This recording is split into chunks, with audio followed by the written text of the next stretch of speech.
Hello, my name is Kevin Din, and I will be showing you how I completed Week 14's coding assignment. In this assignment, I will be creating a pet store, modifying a pet store, and then showing that I get the correct response statuses with all of my methods and also with my global error handler. So for this week, um, originally I have the pet store, the customer, and the employee class. Now this week I will be demonstrating how I created my data layer. For the first three, I have the pet store data layer, which has all the fields of the pet store and then takes all the pet store fields and gets those specific fields.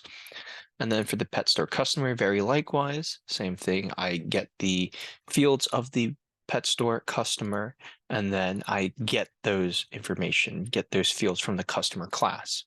And likewise for the employee as well, I have the employee fields, and I get those employee fields from the employee class. After which I created my service layer. In the service layer, I am either saving a pet store or finding or creating a pet store. And then I wrote a if-else loop just to check if the pet store ID is null, then I'll return a new pet store. Otherwise, I'll give a no such element exception. And then we can hear that we can copy the pet store fields from the pet store class using the pet store data class. And then I created a DAO package that consists of a single interface that extends to the JPA repository with the pet store and also the log for the ID. Then I created my HTTP status responses.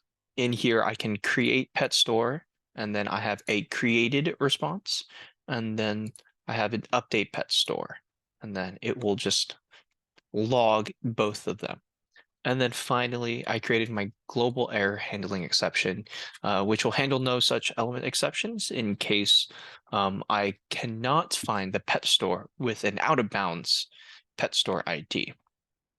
And then for my application, so currently I'll just have it set to create. And then in the future, after this, I will show how I change it to update. So we'll go ahead and run the application, run the Spring application, Spring Boot. And I will bring up dbeaver.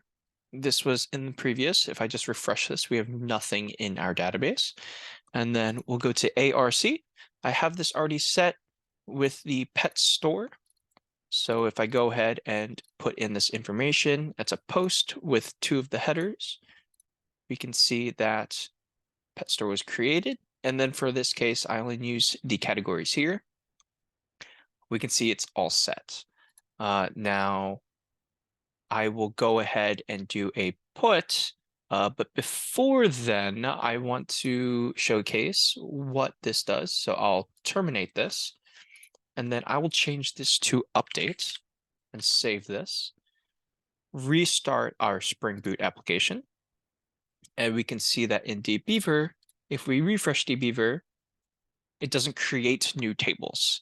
So we'll go ahead and update our tables. We'll go ahead and update one. Originally, it was labeled dogs, but now we'll just label it as hot dogs. And we'll do pet store /1. We'll update this. Go into our dbeaver, refresh this, we can see the pet store name has been changed. And we have the 200 response. Now, if we change this to 10, as we can see, we don't have a pet store ID with 10. And then we'll try to update this to, we'll just say cats. Refresh this, we can get a 404 response message, java.util, no such exception. Pet store with ID 10 was not found. And that is how I showcase my Week 14's coding assignment. Thank you for listening.